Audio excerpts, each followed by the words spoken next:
శ్రీ గురుభ్యో నమః. హరిః ఓం. వసుదేవసుతం దేవం కంసచానూరమర్దనం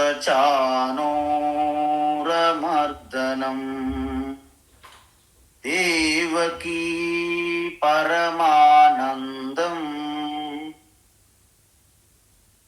కృష్ణం వందే జగద్గురుం తీర్త్వా మోహార్ణవం హత్వా రాగద్వేషాది రాక్షసాన్ సీతా శాంతి సమాయుక్త ఆత్మా రామో విరాజతే. ఆత్మా రామో విరాజతే. ఆత్మస్వరూప బంధుఘన మనం భగవద్గీత 11వ అధ్యాయం విశ్వరూప సందర్శన యోగం చూస్తున్నాము. మీకు ముందే చెప్పాను, విశ్వరూపం అనేది అప్పటికప్పుడు వచ్చిపోయేది కాదు.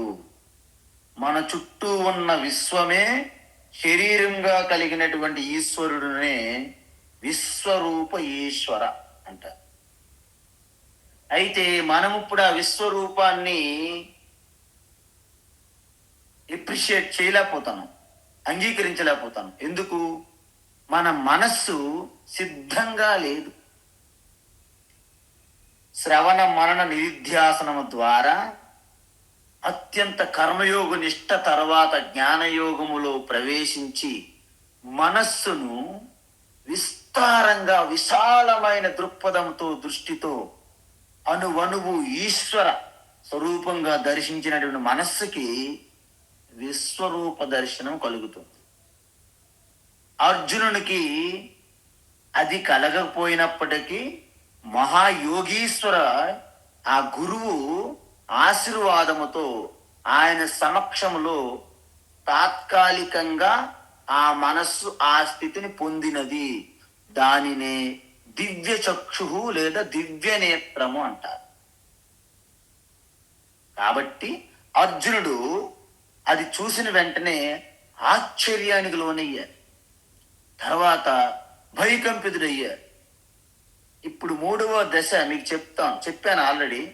ఇప్పుడు ఇక హెల్ప్లెస్నెస్ అంటే ఇంకా ఆయనకి ఏమీ చేతులు ఏమి లేదు. అందువలన ఆ ఈశ్వరుణ్ణి శరణాగతి వేడుకుంటాడు. అయితే నిన్న మనం ఏం చూసాము స్వామీజీ?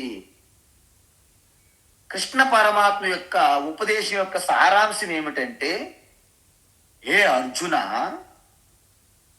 నువ్వు నిమిత్త మాత్రం భవ అన్నారు. అంటే నీకు స్వేచ్ఛ ఉన్నది. ఏంటి ఆ స్వేచ్ఛ? నీ స్వభావం రాగద్వేషాలకు అనుగుణంగా నువ్వు ప్రవర్తిస్తావా? అది ఒక చాయిస్. నీకు స్వేచ్ఛ ఉంది. లేక ఈ సృష్టి అంతా కూడా కొన్ని ధర్మసూత్రములు కర్మసూత్రములపై నడుస్తుంది. అంటే స్వామి దయానంద సరస్వతి అంటారు, ఈశ్వర అంటే ఇట్స్ ఆర్డర్ ఆఫ్ రియాలిటీ. అంటే ఈ క్రియేషన్ అంతా కూడా కొన్ని నియమాలు సూత్రాలతో నడుస్తుంది కదా, ఆ నియమాలు సూత్రాలే ఈశ్వర, ఆ భగవంతుడు అంటారు. అందువలన నువ్వు రాగద్వేషాలకు లొంగకుండా ధర్మాన్ని పాటించు. ధర్మాన్ని పాటించినట్లయితే ఈశ్వరు యొక్క ఇచ్ఛ పాటించినట్టు అవుతుంది. అందువలన ఇప్పుడు మన యొక్క ఇష్టము, మన స్వేచ్ఛ ఈశ్వరుని యొక్క ఇష్టముతో కలిసిందనుకోండి, అప్పుడు 2 చేతులు కలుస్తున్నాయి. అందువలన భగవంతుని చూపిన మార్గంలో మనం నడవడం వలన మనం ధర్మాన్ని పాటించిన వాళ్ళం అవుతాం. మనము కీలుబొమ్మలం కాదు. మనం సరైన మార్గంలో ప్రయాణిస్తున్నాం. అప్పుడు మనకున్నటువంటి స్వేచ్ఛను సరిగ్గా ఉపయోగించుకోవడంలో మనము ఈశ్వరునిది మనది ఒకటే మార్గం అవుతుంది అంతే. ఒకవేళ ఈ ధర్మాన్ని పాటించకుండా మీ రాగద్వేషాలు వాటి మీద మీరు ప్రయాణించారనుకోండి, మీ పతనం తప్పదు. ఎందుకు? రావణాసురుడు, దుర్యోధనుడు, కంసుడు, శిశుపాలుడు వీళ్ళందరూ ఏమైంది? వీళ్ళు రాగద్వేషాలకు అనుకూలంగా ప్రవర్తించారు. ఈశ్వరుని యొక్క, భగవంతుని యొక్క ధర్మ మార్గం అనుసరించలేదు వాళ్ళు. అందువలన ఇక్కడ అర్జునుడు నాకు ధర్మము అధర్మము తెలియడం లేదు కాబట్టి కృష్ణ నీవే చెప్పు అని కాలు పట్టుకొని ప్రాధేయపడ్డాడు అర్జునుడు ఇక్కడ. అందువలన అర్జునుడు ఎందుకైతే శిష్యుడిగా మారినంత వరకు కృష్ణ పరమాత్మ ఏం చెప్పలేదు. ఎందుకంటే ఆయన సిద్ధంగా లేనప్పుడు చెప్తే దుర్యోధనుడి వలె వెనక్కి వచ్చి తగులుతాయి. మనం ఎలాగైతే ఒక బంతిని గోడకేసి కొడితే అంతే వేగంతో ఇంకెక్కువ వేగంతో మనకు వచ్చి తగులుతుంది. అందుకే భగవాన్ ఎంతో వెయిట్ చేశారంట అర్జునుడి నుంచి రావాలి అని. అందువలన రాగద్వేషములకు లోను కాకుండా ధర్మాన్ని ఆచరించు. అందువలన ఎప్పుడైతే ధర్మ పదములో నడిస్తే కర్మయోగాన్ని భక్తిని కలగలిపినట్టు అవుతుంది. మీకు తెలుసా కర్మయోగం అంటే ఏంటంటే ధర్మాన్ని పాటించి భక్తిలో మునిగి తేలడమే కర్మయోగం. చెప్పాం కదా, మనం ఏది చేసినా ఈశ్వరునికి సమర్పించి చేసుకోమన్నాం. దాని అర్థం ఏమిటి అంటే మనము కర్తవ్యాన్ని నిర్వర్తించేటప్పుడు 100% మన చేతిలో ఉంది. కర్మణ్యేవ అధికారం అస్తి. అది అయిపోయిన తర్వాత ఫలితం మీద మనకు అధికారం లేదు. 100% ఈశ్వరుని చేతిలో ఉంది అని మనం భావించాలి. చూసారా, ఆ విధంగా చేయడమే నిమిత్త మాత్రం భవ అని భగవాన్ యొక్క ఉద్దేశం. అందువలన మనము మన కర్తవ్యాన్ని నిర్వర్తించడానికి మనకంటూ ఒక స్వేచ్ఛ ఉంది. కారు నడపడానికి డ్రైవర్కి స్వేచ్ఛ ఉంది. ఏమిటి? చాలా భద్రంగా నడిపి ఇంటి గమ్యాన్ని చేరుకుంటావా, విచ్చలవిడిగా నడిపి ఎక్కడో యాక్సిడెంట్లోనే పెడతావా కారుని? డ్రైవర్ చేతిలో ఉంటుంది. అందువలన ధర్మ మార్గంగా నియమాలు పాటిస్తే క్షేమము, యోగము క్షేమము. నియమాలు పాటించకుండా వెళ్తే పతనము తప్పదు. ఇది అందుకే నిమిత్త మాత్రం భవ సద్య సాచిల్ అనేది మనకు అర్థం కావాలి. ఇప్పుడు భగవాన్ ఏమంటున్నాడంటే ఇక లాస్ట్ తన యొక్క ఆన్సర్ చేశారు కదా, ఈ ఆన్సర్ చేయడంలో భగవాను లాస్ట్గా మరొక మాట చెప్తున్నారు. ఏంటంటే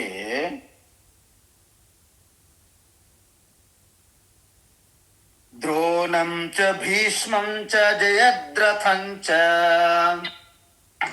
ద్రోణం చ భీష్మం చ జయద్రథం చ ద్రోణం చ భీష్మం చ జయద్రథం చ కర్ణం తథాన్యానపి యోధ వీరాన్ కర్ణం తథాన్యానపి యోధ వీరాన్ కర్ణం తథాన్యానపి యోధ వీరాన్ మయా హతాంస్త్వం జహిమా వ్యతిష్ఠాః మయా హతాంస్త్వం జహిమా వ్యతిష్ఠాః మయా హతాంస్త్వం జహిమా వ్యతిష్ఠాః యుధ్యస్వ జేతాసి రణే సపత్నాన్ యుధ్యస్వ జేతాసి రణే సపత్నాన్ యుధ్యస్వ జేతాసి రణే సపత్నాన్ सपत्नान् ద్రోణం చ భీష్మం చ జయద్రథం చ కర్ణం తథాన్యానపి యోధ వీరాన్. द्रोणं च भीष्मं च जयद्रथं च कर्णं तथान्यानपि योधवीरान् द्रोणं च भीष्मं च जयद्रथं च कर्णं तथान्यानपि योधवीरान् మయా హతాస్త్వం జహిమా వ్యతిష్టాః యుధ్యస్వ జేతాసి రణే సపత్నాన్. मया हतां स्वं जहिमा व्यतिष्ठाः युध्यस्व चेतासि रणे सपत्नान् मया हतां स्वं जहिमा व्यधिष्ठाः युध्यस्व चेतासि रणे सपत्नान्. ఉత్తమం. అయితే ఇప్పుడు పరమాత్మ కృష్ణ ఏమంటున్నారంటే అర్జునుడు పాటించాల్సినటువంటి శ్రేయస్కరమైనటువంటి హితకరమైనటువంటి మార్గం ఏమిటో ఉపదేశించడం జరిగింది. అది ధర్మపదము, ధర్మ మార్గం. అందువలన వీరంతా భూమి నుండి అంటే భూమి మీద నుండి నిష్క్రమించే సమయం ఆసన్నమైనది. ఎవరు? ద్రోణుడు, భీష్ముడు, సైంధవుడు, కర్ణుడు, ఇంకా ఇరువైపు రెండు పక్కల ఉన్నటువంటి ఈ సైన్యములో ఉన్నటువంటి నాయకులు, వీరులు అందరూ కూడా నేను ముందే చంపాను అంటున్నారు పరమాత్మ కృష్ణ. అంతేనా? అర్థం ఏంటి? నేను చంపాను అంటే డైరెక్ట్గా చంపేశాను కాదు, వాళ్ళ ప్రారబ్ధము ముగిస్తున్నది. ప్రారబ్ధ కర్మ ఏ ప్రారబ్ధంతో అయితే మనం ఈ శరీరాలు ధరించామో, చూడండి మన ప్రారబ్ధం ఎంత పుణ్య ప్రారబ్ధం మనలో ఉన్నదో కానీ భగవద్గీత అధ్యయనం చేయడానికి ఇది ఉపయోగపడుతున్నది. అంటే మన ప్రారబ్ధం ఇంకా ముగియలేదు అని అర్థం. కానీ యుద్ధక్షేత్రంలో నిలబడి ఉన్న వాళ్ళు ఏ క్షణంలోనైనా సరే ఆ శరీరం విడిచిపెట్టాలి కదా. అందుకే వారి యొక్క ప్రారబ్ధం అనేది ముగుస్తున్నది అని భగవాన్ చెప్పడమే దాని అర్థం ఏంటంటే వీళ్ళు ఆల్రెడీ నా చేతిలో మరణించారు అని చెప్తున్నాడు. ఎందుకు? ఆయన కాలతత్వంగా ఉన్నారు కాబట్టి. అందువలన ఒక్కసారిగా విషమ పరిస్థితులు ఎదుర్కొన్నప్పుడు మనకు ఒక్కోసారి అనారోగ్యం ముంచుకొస్తుంది. అప్పుడు మనం ఏమంటాము? డాక్టర్ దగ్గరికి వెళ్తే డాక్టర్ టక్కన చెప్పడు, ఓకే నయమైపోతుంది లేకపోతే రేపు తగ్గిపోతుంది అని చెప్పడు. ఆయన తన పర్యవేక్షణలో ఉంచుతాడు పేషెంట్ని. అందువలన అప్పుడు మెల్లమెల్లగా ఆ టెస్టులు చేసి అప్పుడు చెప్తాడు ఆ యొక్క రోగము యొక్క పరిస్థితి ఎలా ఉంది, చిన్నదా, మీడియం సైజా, లేకపోతే టెర్మినల్ కేసా అని డాక్టర్ తర్వాత చెప్తాడు విచారణ చేసి. అందువల్ల కర్మ చేసేటప్పుడు అంతా మన చేతిలో ఉన్నది అని కర్మ చెయ్యాలి. ఎందుకు? కర్మకు నీవు బాధ్యతగా పూర్తి నీ యొక్క 100% శక్తి వంచన లేకుండా నీ కర్తవ్యాన్ని నిర్వర్తించాలి. ఫలితాన్ని ఆశించేటప్పుడు మాత్రము అంత భగవంతుని చేతిలో ఉన్నది అని మనము భావించాలి. అప్పుడే మనకున్నటువంటి స్వేచ్ఛ, అదేవిధంగా ఆ విధి, ఈ రెండు అత్యంత ఆమోగ్యమైనటువంటి ఆచరణీయమైనటువంటి విధంగా మన జీవితం మలుపు తిప్పుతుంది. కొంతమంది జ్యోతిష్కుల ద్వారా భవిష్యత్తును తెలుసుకోవడానికి ప్రయత్నిస్తారు. కానీ మీరు గమనించండి, అదే విషయాన్ని 2-3 జ్యోతిష్యుల దగ్గరికి వెళ్ళి అడిగితే వేరువేరుగా చెప్తారు. మనకి ఉన్న కన్ఫ్యూజన్ ఎక్కువ కన్ఫ్యూజన్ చేస్తారు. నేను ఒకసారి ఈ విషయం మా గురువు గారు చెప్పారు. ఆయన ఒకసారి ఫ్లైట్కి వెళ్ళాలంటే శంషాబాద్ దగ్గరలో ముందు రాత్రి వెళ్ళారు. ఆ ఇంట్లో అంతవరకు ఆనందంగా ఉండేవాళ్ళంట. ఒక జ్యోతిష్కుడు చెప్పాడంట, వాళ్ళ కోడలు గారు గర్భిణీ స్త్రీ, గర్భంలో ఉన్న బిడ్డకి కుజ దోషం ఉన్నది అన్నాడంట. కుజ దోషం ఉన్నది. అలాగ వినేసరికి యావత్ కుటుంబం అంతా కూడా ఒక్కసారి నిరుత్సాహంలో పడిపోయారు, బెంగలో పడిపోయారు. స్వామీజీ గారు అనుకోకుండా వెళ్ళారు. వాళ్ళు అడిగారు, ఏమ్మా మీరు కొంచెం విచారంగా ఉన్నారని. ఎందుకంటే అంతకు ముందే వారం క్రితమే స్వామీజీ గారు రమ్మని ఇన్వైట్ చేశారు. కానీ వెళ్ళేసరికి వాళ్ళలో ఎటువంటి ఆనందము సంతోషం కనిపించలేదు. స్వామివారు అడిగారంట, ఏమ్మా ఏం జరిగిందంటే వీళ్ళు చెప్పారు, ఒక జ్యోతిష్కులు వీళ్ళు చెప్పారు కుజదోషం. స్వామీజీ గారు అలాగా ఆలోచించారు ఒక్క నిమిషం. కుజదోషము లేదు, ఏమీ లేదు. ఎవరైతే చెప్పారో ఆయనకి బుద్ధి దోషం ఉన్నది. మీకు దోషం ఉన్నదని చెప్పి మీ దగ్గర డబ్బులు తీసుకొని వాళ్ళ ఇంట్లో ప్లెయిన్ దోశలు, రవ్వ దోశలు, ఆ దోశలు వేసుకుంటారు అని అన్నారు. అందువలన మీరు నిశ్చింతగా ఉండండి, బిడ్డకి బ్రహ్మాండమైన ఆరోగ్యంగా ఉన్నారు, ఏ దోషము లేదు అనేసరికి ఒక్కసారి వాళ్ళు విచారంగా ఉన్న వాళ్ళు మరొకసారి మళ్ళా వాళ్ళు యథావిధిగా వాళ్ళు పూర్వం ఎలాగైతే అంత ముందు ఉన్నారో అంత సంతోషంగా మళ్ళీ వచ్చారు. ఒక్క మాటలో చూడండి ఎంత దారుణంగా. అందుకే మనము భవిష్యత్తులోకి అంత ఎక్కువగా తొంగి చూడకూడదు. మనం చేసే ఆలోచనలు, మనం చేసే పనులే మన భవిష్యత్తును నిర్మిస్తాయి. ఈ సూత్రం మనం పట్టుకోవాలి గట్టిగా. అందువలన మనం ఎప్పుడు కూడా బయట వైపు ఎక్కువ ఆధారపడకూడదు. మనం ఏం చేస్తున్నాం, మనం ఏ విత్తనం అయితే నాటుతున్నామో అదే చెట్టు వస్తుందండి. వేప విత్తనం వేసి మామిడి చెట్టు, మామిడి పనులు ఆశించవద్దు. అందువలన ఇక్కడ భగవంతుడు ఏమంటున్నారంటే, మన శక్తి వంచన లేకుండా ప్రయత్నం చెయ్యాలి. మన శక్తి వంచన లేకుండా ప్రయత్నం చేసి మిగతాది ఈశ్వరుని మీద వదలండి, భగవంతుని పైన వెయ్యండి, పర్వాలేదు. అందువలన త్వం జహి, నువ్వు వీళ్ళని వధించు. చూసారా, మనం ఒక్కొక్కసారి కనిపిస్తే కాల్చివేయండి అని షూటింగ్ ఆర్డర్ ఇస్తారు. ఒక్కొక్కసారి జడ్జి షూట్ ఆర్డర్ ఇచ్చారనుకోండి, ఆయనకి ఎన్కౌంటర్ చేయడమే.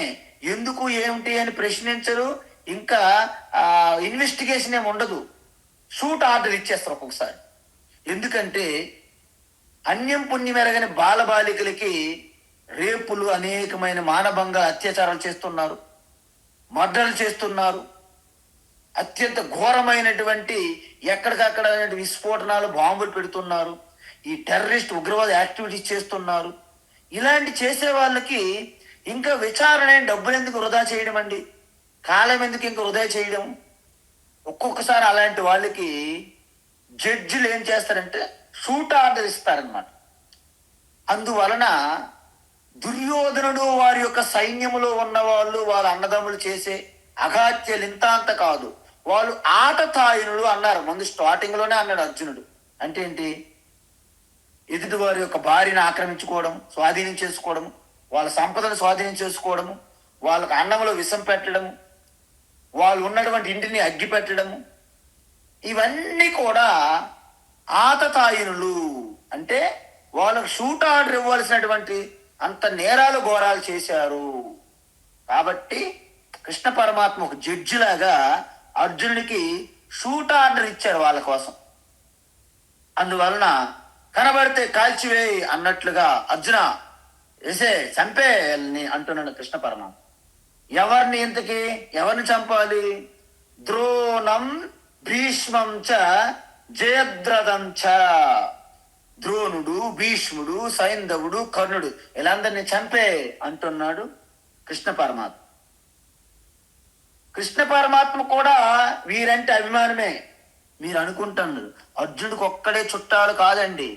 అర్జునుడికి ఎవరెవరైతే బంధువులు, చుట్టాలో వాళ్ళందరూ కూడా కృష్ణ పరమాత్మ కూడా బంధువులే.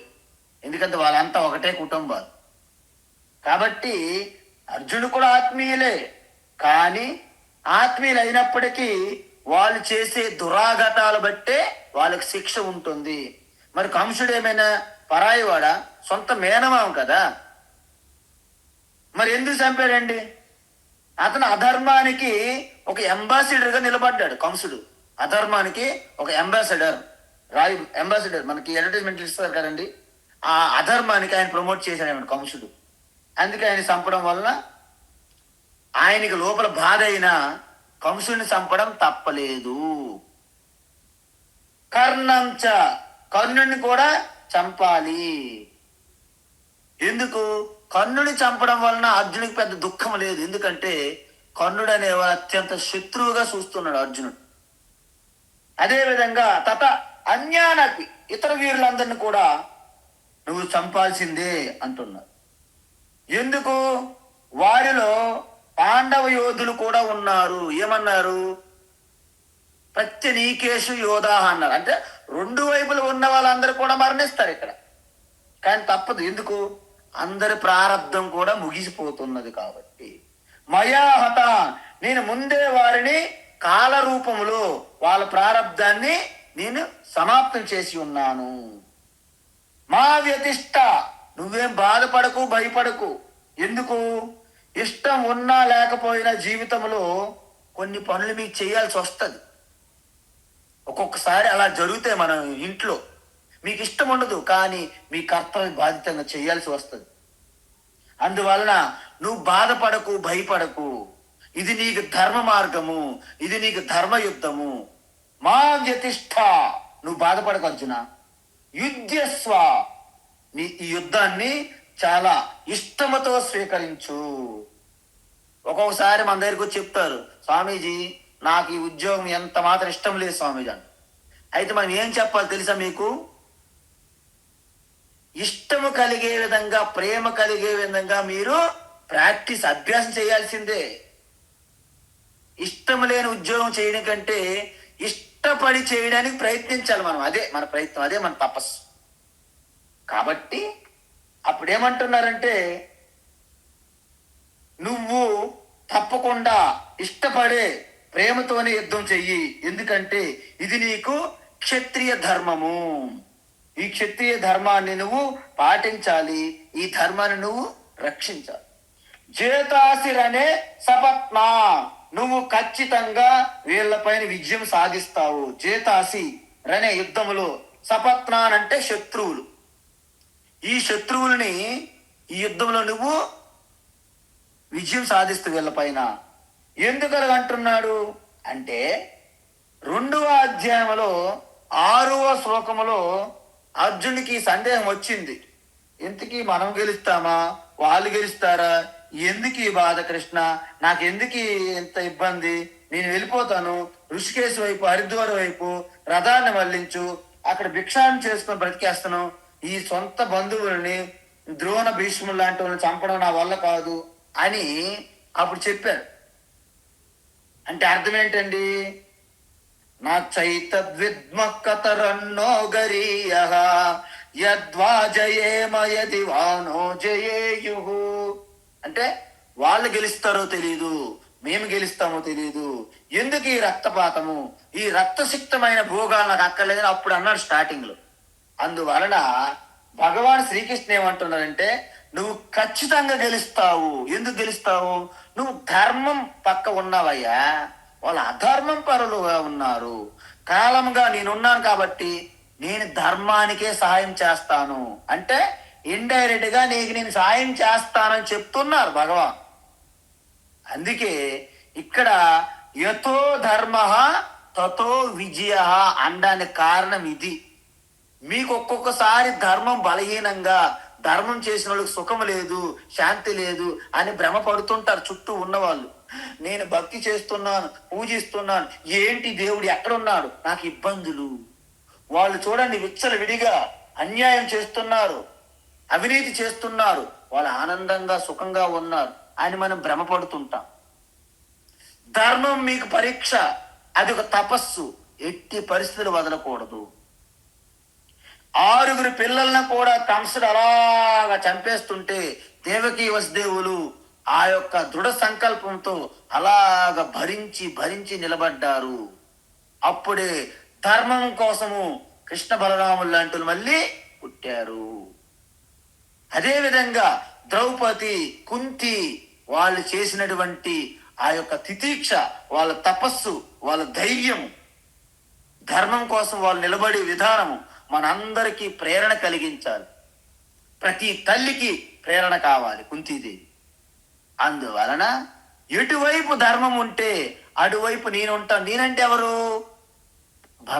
భగవంతుడు ఉంటారు కాబట్టి ఖచ్చితంగా నువ్వే గెలుస్తావు. ఎందుకంటే నువ్వు ధర్మ మార్గంలో ఉన్నావు, ధర్మం వైపు ఉన్నావు. అధర్మం వెనక ఓడిపోతుంది. ఎందుకు? నాకే వాళ్ళ శత్రువులు, నేను నీకు మిత్రుణ్ణి అని భగవాన్ మాట ఇచ్చాడమ్మా. ఇప్పుడు అసలైనటువంటి ఇప్పుడు జరుగుతుంది ఏంటంటే, ఇద్దరు కూడా ఇప్పుడు కాస్త గ్యాప్ సైలెంట్ అయ్యారు. అప్పుడు ఏం చేస్తున్నాడు సంజయుడు చెప్తున్నాడు కామెంటరీ, రన్నింగ్ కామెంటరీ. సంజయ ఉవాచ సంజయ ఉవాచ ఏతశ్రుత్వా వచనం కేశవస్య ఏతశ్రుత్వా వచనం కేశవస్య ఏతశ్రుత్వా వచనం కేశవస్య కృతాంజలిర్వేపమానః కిరీటీ కృతాంజలిర్వేపమాణః కిరీటీ కృతాంజలిర్వేపమాణః కిరీటీ నమస్కృత్వా భూయ ఏవాహ కృష్ణం నమస్కృత్వా భూయ ఏవాహ కృష్ణం నమస్కృత్వా భూయ ఏవాహ కృష్ణం సగద్గదం భీత ప్రణమ్య సగద్గదం భీత ప్రణమ్య సగద్గదం భీత ప్రణమ్య ఏతశ్రుత్వా వచనం కేశవస్య కృతాంజలిర్వేపమానః కిరీటీ ఏతశ్రుత్వా వచనం కేశవస్య కృతాంజలిర్వేపమానః కిరీటీ ఏతశ్రుత్వా వచనం కేశవస్య కృతాంజలిర్వేపమానః కిరీటీ నమస్కృత్వా భూయ ఏవాహ కృష్ణం సగద్గదం భీత ప్రణమ్య నమస్కృత్వా భూయ ఏవాహ కృష్ణం సగద్గదం భీత ప్రణమ్య నమస్కృత్వా భూయ ఏవాహ కృష్ణం సగద్గదం భీత ప్రణమ్య. అయితే అర్జునుడికి ఒక రకమైనటువంటి స్పష్టత ఇచ్చేశారు భగవాన్. అయితే స్పష్టత ఇచ్చేటప్పుడు అర్జునుడు ఏ విధంగా స్పందిస్తున్నాడు ఆ సీను మన టీవీలు సినిమాలు కాదు కదా ఊహించుకునేవి చూపెట్టడానికి. దానిని ధృతరాష్ట్రుడికి సంజయుడు చెప్తున్నాడు. అంటే కృష్ణ పరమాత్మ యొక్క విభూతి ఐశ్వర్యాలను విశ్వరూపాన్ని ఎలాగైతే దర్శింప చేశారో తరువాత నిమిత్త మాత్రం భవ అంటే నీ యొక్క కర్తవ్యము నీ యొక్క స్వేచ్ఛ ఎంతవరకు ఉంది, భగవంతుని యొక్క కృపా అనుగ్రహం విధి ఎంతవరకు పనిచేస్తుంది వివరణ ఇచ్చారు కృష్ణ పరమాత్మ. దానికి అర్జునుడు ఏ విధంగా స్పందిస్తున్నాడు అనే విషయాన్ని సంజయుడు ధృతరాష్ట్రుడు చెప్తున్నాడు అన్నమాట. అందువలన కృష్ణ పరమాత్మ మాటలకి అర్జునుడు ఏ విధంగా స్పందించాడంటే ఒక విషయం బాగా స్పష్టం అర్థమైంది అర్జునుడికి. ఏంటి? పరమాత్మ భగవంతుడు కర్మఫల దాత. ఆయన మన యొక్క సుఖ దుఃఖాలకి బాధ్యత కాదు. ఇది మీరు తెలుసుకోండి. ఇది మీరు తెలుసుకునేటప్పుడు మనకు దుఃఖము కష్టాలు వచ్చినప్పుడు నాకే ఎందుకు ఈ దేవుడు ఇలాగ ఇచ్చాడని ఆ మాట నింద వేయం మనం. ఎందుకంటే మనకి కోర్టులో జడ్జి మనకి ఏమైనా తీర్పించాడంటే ఇచ్చాడు అంటే ఆ జడ్జి ఇష్టానుసారంగా ఇవ్వలేడండి తీర్పు. మనం చేసే తప్పు మన అపరాధం ఆధారంగానే న్యాయ సూత్రాలలో రాజ్యాంగం దృష్ట్యా సిపిసి తర్వాత సిఆర్పిసి ఏవైతే అవి ఉన్నాయో ఆ వాటిలో ఉన్నటువంటి ఆ రూల్స్ నియమాలు సూత్రాల ఆధారంగానే జడ్జి తీర్పు ఇవ్వాలి. ఆయన ఇష్టానుసారంగా తీర్పు ఇవ్వడానికి వీలు లేదు. మీరు ఒక విషయం గమనిస్తే కేవలం భగవంతుడు కూడా జడ్జి మాదిరిగానే మనకు కర్మలకి ఫలాన్ని అందిస్తారు. ఇది తెలుసుకోవాలి మనం. అందుకే ఒకరికి పాప ఫలాన్ని అనుభవించాల్సి రాసి పెడితే తప్పదు, పాపం అనుభవించాల్సిందే. మరి భగవంతుడు ఇంతకీ దయాశీలుడా కాదా? అందులో మీకేమాత్రం సందేహం వద్దు. ఆయన దయాశీలుడే. ఇప్పుడు జడ్జి మనకి ఒక క్యాపిటల్ పనిష్మెంట్ ఇచ్చారనుకోండి, ఎంత కఠోరమైన వాడు అని జడ్జికి మనం అంటామా?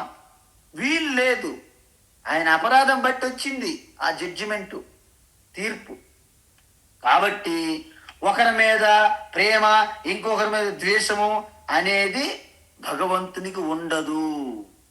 ఆయన ఈ సృష్టి నడవడానికి సృష్టి చేసినప్పుడే సృష్టితో పాటే నియమాలు సూత్రాలు ఇచ్చారు. వాటిని పాటించుకుంటూ వెళ్ళడమే సృష్టిని రక్షించడము. మనం ఒక్కొక్కసారి మనం ఏం కోరుకుంటామంటే, జనం ఎక్కువ మంది ఆ కాలంలో వర్షం రావాలని కోరుకుంటారు.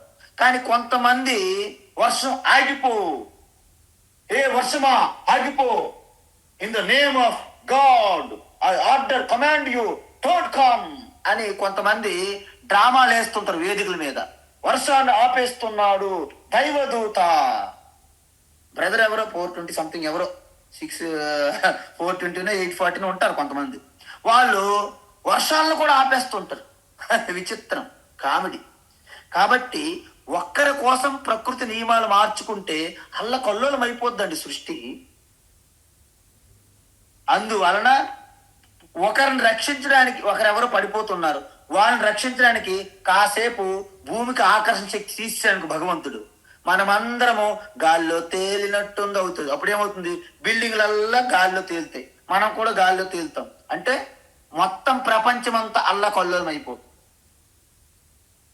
అందువలన ఒక్కరు రైలు మిస్ అయ్యారని మనం చైన్ లాగేసామనుకోండి, మరి మిగతా వెళ్ళేవాళ్ళు వాళ్ళు అర్జెంట్కి వెళ్తారు. వాళ్ళు ఎన్ని మిస్ అయిపోతారండి, ఎన్ని బిజినెస్లు, ఎన్ని ఆరోగ్య సమస్యలు. అందువలన ఒక్కరి స్వార్థం కోసం ప్రకృతిని అడ్డుకోకూడదు. ప్రకృతిని మనము స్వాగతించాలి. అందుకే మనము ఎండలు, వర్షము, వాన, చల్లదనము, వేడి, ఈ ప్రకృతిని మనం కాపాడుకుంటూ వస్తే మనకి ఆశ్చర్యం కలగదు. కానీ ప్రకృతిని మనము ఇష్టానుసారంగా విచ్చలవిడిగా వాడేసుకోవడం వలన ఈ యొక్క పచ్చదనం పూర్తి కనుమరుగైపోయి ఈ యొక్క యాంత్రిక యుగములో కాలుష్యంతో అనేక రోగాలు తెచ్చుకుంటున్నాం, ప్రకృతిని నాశనం చేస్తున్నాం. అందుకే భయంకరమైనటువంటి వ్యాధులు వస్తున్నాయి. దేనికి వస్తున్నాయి? ప్రకృతి అంతటా మళ్ళీ సెటరైట్ చేయడానికే. మనకు రోగం ఎందుకు వస్తుంది? మనము జంక్ ఫుడ్, గడ్డి కాదరా, మనము ఇలాగా ఈ నూనెలు, కారములు, సాల్ట్లు బాగా తినేస్తున్నాం. టైం తప్పిన తిల్లు, టైం తప్పిన నిద్ర, ఇవన్నీ అనారోగ్యానికి కారణం. వాటిని సెటరైట్ చేయడానికి మనలో నుండే ఒక వ్యాధి నిరోధక శక్తిలాగా అది పని చేయాలంటే మనకి రోగాలు వచ్చి మళ్ళీ బ్యాలెన్స్ చేస్తుంది మన యొక్క సిస్టమ్. ఇమ్యూన్ సిస్టమ్ అంటారు. ఒక శరీరం కోసం ఎలాగైతే సిస్టమ్ జరుగుతుందో అదే జగత్తంతా ఈశ్వరుని యొక్క శరీరము, భగవంతుని యొక్క శరీరము.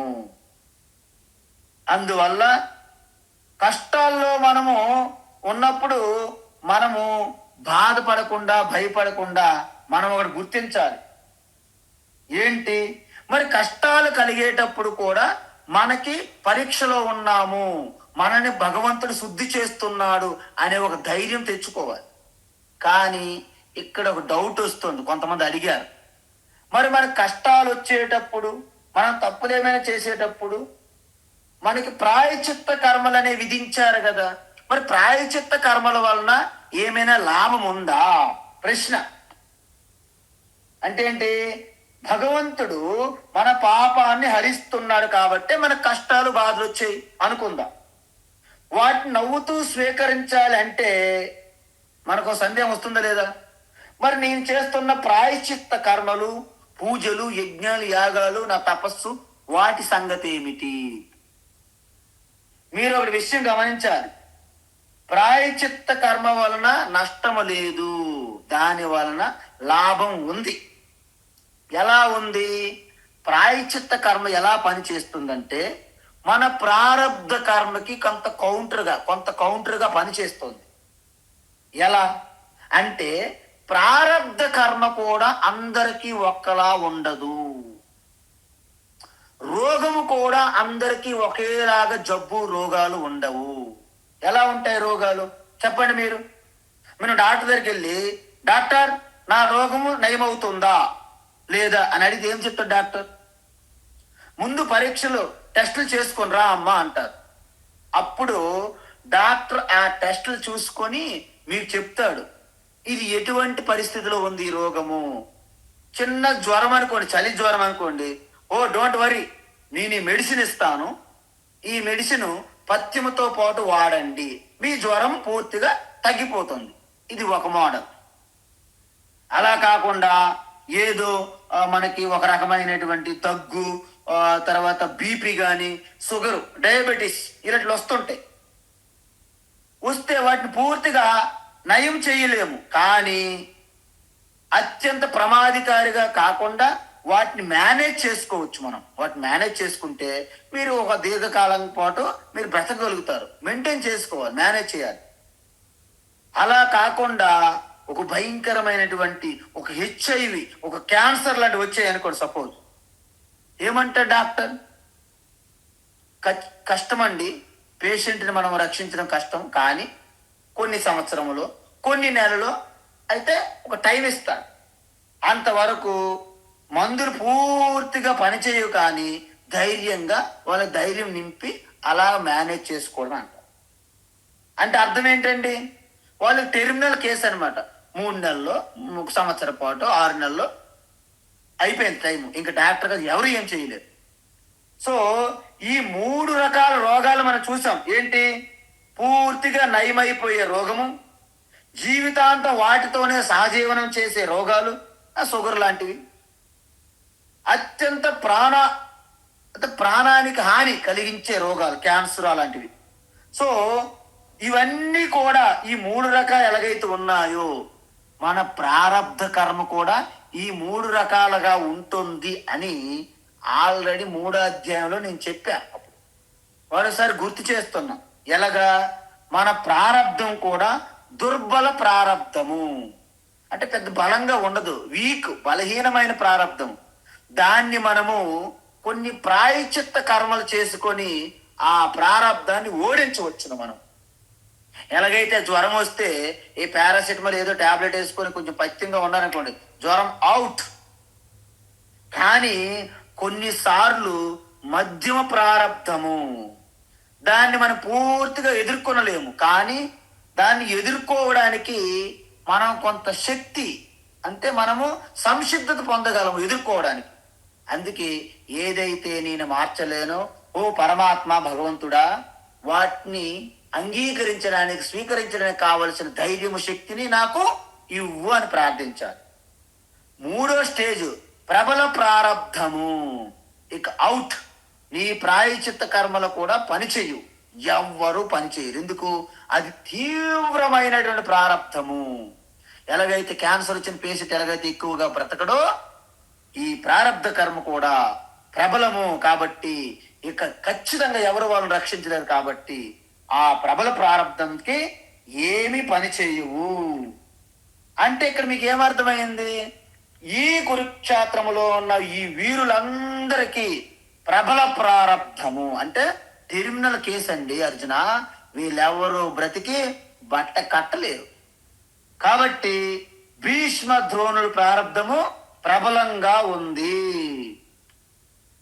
అందువలన వారి యొక్క ఆఖరి నిమిషం సమీపించింది. ఇప్పుడు వీళ్ళని నీవు చంపినట్టు కాదు, వాళ్ళ ప్రారంధం ముగిసింది. కాబట్టి నువ్వు ఎటువంటి శంకించకుండా యుద్ధం చెయ్యి అన్నారు. సో అప్పుడు అర్జున్ యొక్క దృక్పథం పూర్తిగా మారిపోయిన దృష్టి. ఇప్పటిదాకా అర్జున్లో 2 చూసాం. ఏంటి? ఫస్ట్ ఆశ్చర్యము, 2 భయం. ఇప్పుడు 3వ ఫీలింగ్ అనేది వచ్చింది ఆయనకి. ఏంటి? పూర్తి శరణాగతి. ఇంకా నా వల్ల ఏం లేదు, అంతా భగవాన్, ఇక నువ్వు చెప్పిన ధర్మ మార్గంలో నేను వస్తాను, నా యొక్క రాగద్వేషాలతో నేను వెళ్ళట్లేదు. ఎందుకు? ఇంతవరకు నా వాళ్ళు అభిమానం రాగంతో కూడిపోయి భయము శోకం మునిగిపోయాడు. ఇప్పుడు నా యొక్క రాగద్వేషాలు ఏమి లేవు. నీవు చెప్పినటువంటి ధర్మ సూత్రాలు ప్రకృతి నియమాలకు ఆధారపడి ఉండాలి కాబట్టి వాళ్ళ యొక్క ప్రారంభం అయిపోయింది, కాబట్టి వాళ్ళు అధర్మం పక్క ఉన్నారు, కాబట్టి ధర్మం గెలిపించాలి, కాబట్టి నేను పూర్తిగా నీ ఆర్డర్ నేను పాటిస్తాను. శరణాగతి లేదా అప్పుడే ఆయనలో ఒక భక్తి భావన అలాగా మొలకెత్తింది. అందువలన ఈ నేపథ్యంలో అర్జునులో కలిగినటువంటి ఆ భావనలని సంజయుడు దర్శిస్తున్నాడు. ఎందుకు? వ్యాస మహర్షి అనుగ్రహం వలన. ఏమంటున్నాడు సంజయ్ చెప్తున్నాడు ధృతరాష్ట్రకి ఏమని? కేశవస్య ఏతత్ వచనం శ్రుత్వా. కృష్ణ పరమాత్మ చెప్పిన మాటలు శ్రద్ధగా విన్నటువంటి అర్జునుడు విన్నాడు. అర్జునుడికి ఈ యొక్క సృష్టి యొక్క నియమాలు, ఈ కర్మసూత్రాలు, ధర్మసూత్రాలు బాగా అర్థమయ్యాయి. అప్పుడు భగవంతుడు కర్మ ఫలాల్ని దయా హృదయంతోనో పక్షపాత వైఖరితోనో ఇవ్వడం లేదు. అది మనం ఏం చేసుకున్నామో, ఎంత చేసుకున్న వారికి అంత అంటారు మన వాళ్ళు. అందువలన సమోహం సర్వభూతేషు నమే ద్వేష్యోస్తి న ప్రియ. 9వ అధ్యాయంలో చూసాం మనం. నేను సకల ప్రాణుల్లో అందరికీ సమానంగా ఉంటాను. ఎవరిపైన ద్వేషం గాని, ఎవరిపైన ప్రియం గాని ఏమి ఉండవు. అందరికీ సమానం, సమత్వంగా ఉంటానని చెప్పారు. అందువలన వేపమాన కిరీటి. అర్జునుడు ఏం చేస్తున్నాడు? వణికిపోతున్నాడు. ఎందుకంటే తన జీవితంలో ఎప్పుడు ఊహించలేదనమాట కృష్ణ పరమాత్మ యొక్క ఆ యొక్క సర్వవ్యాపి చైతన్య పరమాత్మ తత్వాన్ని, విశ్వరూపాన్ని ఎప్పుడు ఊహించలేదు. కాబట్టి వేపమాన గజగజ గజగజ గజగజ గజగజ వణుకుతున్నాడు అర్జునుడు. కిరీటి అంటే అర్జున. అందువలన అర్జునుడు ఎప్పుడైతే వణికిపోతున్నాడో కనీసం ఆయనకి కొన్ని మాటలు చెప్పాలనుకున్నా సరిగ్గా చెప్పలేకపోతున్నాడు. ఎలాగా? కృతాంజలి, అంజలి ఘటిస్తున్నాడు. ఇప్పుడు 2 చేతులు దగ్గర పెట్టుకొని ఇక శరీరం నమస్కారం ద్వారా ఎలాగైతే ప్రకటిస్తామో మనము సాష్టాంగ దండ ప్రమాణం చేయమంటాం. సాష్టాంగ ప్రమాణం చేయి, సాష్టాంగ ప్రణామం. ఈ ప్రణామం కూడా అనేక రకాలు ఉంటాయి. సాష్టాంగ అంటే 8 అంగాలు భూమిని తాకాలి. దాన్ని సాష్టాంగ దండవత్ ప్రమాణము అంటే ప్రణామాలు. సో ఎప్పుడైతే పూర్తిగా అర్థమైందో భూయ ఏవాహ కృష్ణం నమస్కృత్య, ఒక్కసారి చేయలే నమస్కారం. మళ్ళీ చూడండి, మనం ఒక్కోసారి భయపడ్డం అనుకోండి, భయపడి మనలో ఒక భక్తి భావం కలిగిందని వాళ్ళ గొప్పతనం చూసి పదే నమస్కారం నమస్కారం నమస్కారం నమస్కారం నమస్కారం పదే చెప్తుంటాం. ఎందుకు? మనలో ఒక రకమైన భీతి, వాళ్ళ శక్తి ఇన్నాళ్ళు మనకు తెలియలేదు. ఇప్పుడు అపారమైన శక్తి గుర్తించిన తర్వాత మనలో ఒక రకమైనటువంటి భయముతో కలిగిన భక్తితో వచ్చినటువంటి ఈ నమస్కారం ఉన్న చూడండి, పదే చేస్తామన్నమాట. భూయ మళ్ళీ భీత ప్రణమ్య అంటే భయముతో వణికిపోతున్నాడు అన్నమాట అర్జునుడు. అంటే నిలబడలేక ఇలాగ వణికిపోతూ పదే నమస్కారము ఇలాగ అంజలి ఘటిస్తున్నాడు అర్జునుడు. అయితే మనం ఒకటి గమనించాలి, మనకు ఏర్పడినటువంటి సమస్యలు భక్తి వలన వెంటనే పోవు, మాయమవ్వు. కానీ వాటికి అంగీకరించే శక్తి మనలో కలుగుతుంది అన్నమాట. అందువలన ఏ కర్మ వలనైతే, ఏ ప్రారంధ కర్మతో అయితే శరీరం పొందామో అది పూర్తిగా ఖర్చు అయినప్పుడే ఈ శరీరం పోతుంది. అందువల్ల మీరు హఠాత్తుగా ఈ ప్రారంధ కర్మను ఎవ్వరూ తగ్గించలేరు, పెంచలేరు. కానీ దాన్ని మనము ఎదుర్కొనే శక్తిని మాత్రం మనం పొందగలం. దాన్నే భక్తి అంటారు. సో భక్తి మూలంగా మీకేమొస్తుంది? ఎటువంటి సమస్యనని ఎదుర్కొనేందుకు శక్తి వస్తుంది. అందుకే సగద్గదం అంటే గద్గద అంటే మన మాటల్లో గద్గద స్వరం అంటారు. మాటలు రావు సరిగ్గా. ఈ విషయాన్ని ఎప్పుడైతే అర్జునుడు అనంతమైనటువంటి శక్తి ఆ స్వరూపాన్ని చూసి ఆ యొక్క సృష్టి రహస్యం తెలుసుకున్నప్పటికీ అర్జునుడు గద్గద స్వరంతో మాట్లాడుతున్నాడు. అంటే ఫ్రీగా ఈ దవడలు, ఈ యొక్క పెదవులు, ఈ దంతములు గజ్జి గజ్జి గజ్జి వణుకుతున్నాయి. భయంతో భీతిల్లిపోయాడు కాబట్టి అంజలిని ఘటిస్తున్నాడు. చెయ్యిలు వదుకుతున్నాయి, శరీరం వణుకుతున్నాడు. మాటల్లో కూడా గద్గద స్వరం వచ్చింది అనమాట. ఎందుకంటే అంత స్టాండర్డ్ గా ధృతిగా లేడు.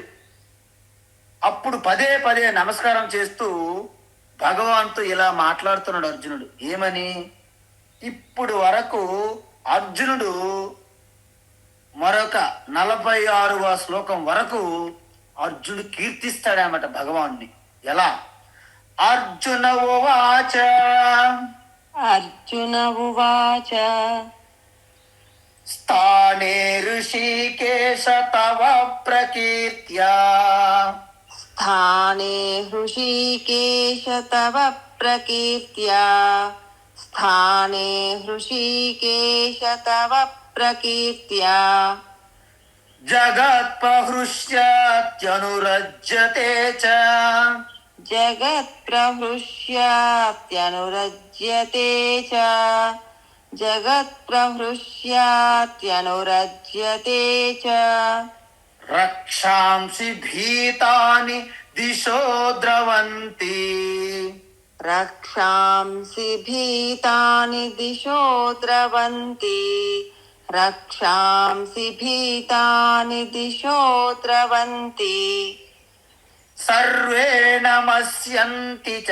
సిద్ధ సంఘాః సర్వే నమస్యంతి చ సిద్ధ సంఘాః సర్వే నమస్యంతి చ సిద్ధ సంఘాః స్థానే ఋషికేశ తవ ప్రకీర్త్యా జగత్ప్రహృష్యాత్యనురజ్యతే చ స్థానే హృషీకేశ తవ ప్రకీర్త్యా జగత్ప్రహృష్యత్యనురజ్యతే చ స్థానే హృషీకేశ తవ ప్రకీర్త్యా జగత్ప్రహృష్యత్యనురజ్యతే చ రక్షాంసి భీతాని దిశో ద్రవంతి సర్వే నమస్యంతి చ సిద్ధ సంఘాః రక్షాంసి భీతాని దిశో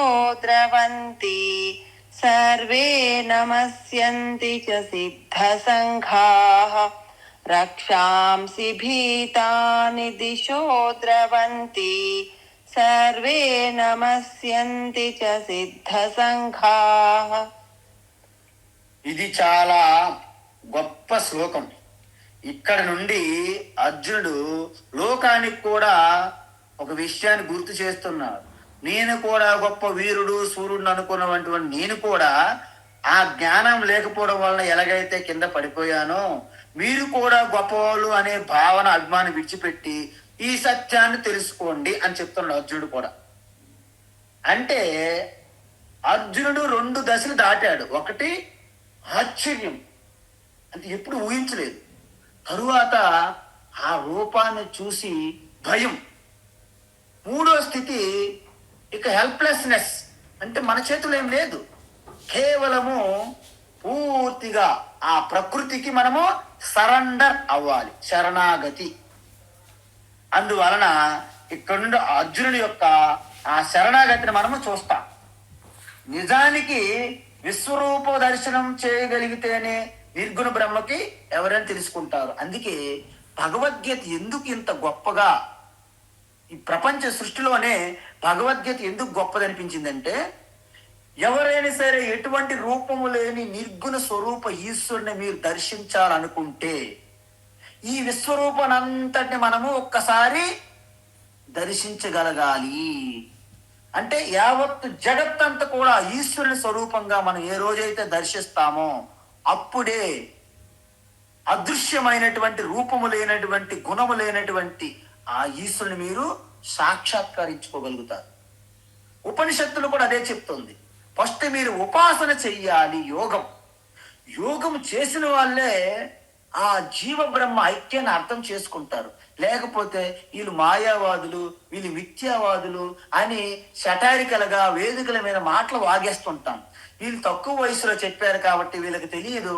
వీళ్ళేమో ఆ వీళ్ళు భక్తికి ఆధారం చెయ్యరు, వీళ్ళకి భక్తి తెలియదు, వీళ్ళకి ఆ యొక్క జగత్కర్త నారాయణ గురించి తెలియదు అని వెటకారంగా మాట్లాడతామే తప్ప యథార్థాన్ని మనం గ్రహించినట్లయితే ఈ జగత్తంతా కూడా నారాయణ స్వరూపం అని ఏ రోజైతే మీరు దర్శిస్తారో అప్పుడే అంతః బైహి బయట లోపల కూడా వ్యాప్య తత్సర్వం వ్యాప్య నారాయణ స్థిత అని మీకు దర్శనం కలుగుతుంది, ఆ భాగ్యం.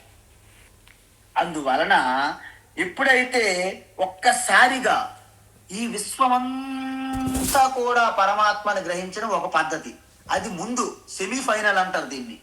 ఇది దాటి వెళ్ళినప్పుడే నామరూపాలు క్షణికము, ఇది మిథ్య, దీనికి ధారణ ధరించి పోషించే శక్తి నా హృదయస్థములో ఉన్నటువంటి ఆత్మ చైతన్యమే యావత్తు జగత్తుకు కూడా ఆధారంగా ఉన్నది అని తెలుసుకోవడము. అహం బ్రహ్మాస్మి, అది బ్రహ్మ. అంటే నిర్గుణంగా తెలుసుకునేది బ్రహ్మ అయితే, సగుణంగా ప్రపంచమంతా ఈశ్వర భగవంతుడు అని తెలుసుకోవడము ఈశ్వర తత్వము. నిర్గుణంగా ఉంటే మీరు బ్రహ్మ, సగుణంగా ఈ సృష్టి అంతా భగవత్ స్వరూపంగా దర్శించినట్లయితే మీరు ఈశ్వర స్వరూపము. ఇది రెండింటికి కూడా సంసారం లేదు. సంసారం ఎవరికి ఉంది? ద్వైతంగా మనము వేరు భగవంతుడు వేరు అనే భావనలో ఉన్న ప్రతి ఒక్కరికి సంసారము తప్పదు. అది ఇంద్రుడైనా చంద్రుడైనా మన నైబర్ చంద్రరావు అయిన ఎవరికైనా సంసారము తప్పదు. అందువలన మనము ఈ నియమాలని తప్పించుకోవాలంటే అహంకారాన్ని జయించాలి. నిర్గుణ స్థాయి బ్రహ్మస్థాయికి ఎదగాలి. కానీ అహంకారాన్ని జయించాలంటే విశ్వరూప దర్శనం చేసిన వాళ్ళకే అహంకారం జయించగలుగుతారు. విశ్వరూపం దర్శనం చేయకుండా ఉండే వాళ్ళకి అహంకారాన్ని జయించలేరు. చెప్తారు, కబుర్లు చెప్తారు, మాటలు మైకులు పట్టుకొని చెప్పొచ్చు. కానీ విశ్వరూపం దర్శించకుండా ఉండే వారికి తన రాగద్వేషాలు అహంకారమును జయించలేరు అని ఇక్కడ భగవాన్ స్పష్టంగా చెప్పేస్తున్నారు. ఆ విషయాన్ని అర్జునుడు చెప్తున్నాడు. విచిత్రం, అర్జునుడు చెప్తున్నాడు. అందువల్ల ఓ కృష్ణ, మహాత్ములు నీ యొక్క విశ్వరూప దర్శనాన్ని ఎందుకు స్తుతిస్తారో నాకు ఇప్పుడు అర్థమయ్యింది. చూసావా? స్థానే ఋషికేశ, నీవు ఏదైతే చెప్పావో అంత యథార్థము, సత్యం సత్యం ఒప్పుకుంటాను. అందువలన విశ్వరూపాన్ని దర్శించిన వాళ్ళందరూ స్తుతిస్తున్నారు, ఆనందంతో పొంగిపోతున్నారు. మరి రాగద్వేషాలతో ఎవరైతే ఉన్నారో అత్యంత భీతితో భయపడుతున్నారు.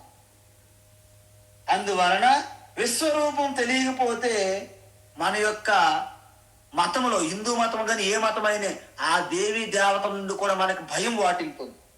ఎందుకు? నేనేం తప్పు చేస్తే దేవుడు ఎక్కడ నాకు శిక్షిస్తాడో భయం. ఇక్కడ నేను ఒక పేరు కూడా చెప్పేస్తున్నా. మనకు ఒక శివానంద ఆశ్రమం ఉన్నది ఇక్కడ పద్మారావు నగర్లో. వాళ్ళు ఆ ఆశ్రమం లోపల శివానంద స్వామి యొక్క విగ్రహం ఉంటుంది, అధిష్టానం, అది ఓకే. చుట్టూ మొత్తం ఒక 50 దగ్గర 100 ఫోటోలు పెట్టారండి. హారతి ఇచ్చేటప్పుడు ఒక్కొక్క దేవతకి ఇవ్వకపోతే ఎక్కడ నాకు శిక్షిస్తుందని భయానికి అతను పరుగులు తీస్తాడండి. ఒక్కొక్క పేరు చెప్పేటప్పుడు అక్కడ హారతి ఇచ్చుకొని ఆ పేరు నుండి ఈ పేరు చెప్తే ఇటువైపు పరుగులు తీస్తుంటారు హారతి పట్టుకొని. నేను ఒకసారి మా గురువు గారి దగ్గర అన్నాను, ఇంటికి వచ్చే కుటీరంకి వెళ్ళేటప్పుడు, స్వామి ఎందుకు నేను పరుగులు తీస్తున్నాడు, ఒకేసారి హారతి ఇవ్వచ్చు కదా ఒక దగ్గర ఉండంటే, వాళ్ళ చేదస్తూ ఏం చేస్తాం, అలవాటు పడిపోయారు బాగా. భయం భయం. అందువలన ఈ విశ్వరూప దర్శనం ఈశ్వరుని యొక్క ఈశ్వరుని యొక్క తత్వం తెలుసుకోకుండా ఉన్నప్పుడు మీకు భయం తప్పదు. అందువలన ఎప్పుడైతే తత్వం తెలుసుకొని విశ్వరూపాన్ని దర్శించారో అప్పుడు మీకు భయం ఉండదు. అప్పుడు ప్రేమ భక్తి, అది నిజమైన భక్తి, అదే గోపికల భక్తి లాంటిది అని నారద మహర్షి చెప్పారు నారద భక్తి సూత్రాలలో. సో మిగతాది రేపు చూద్దాం. హరి ఓం తత్సత్. సర్వం శ్రీకృష్ణార్పణమస్తు.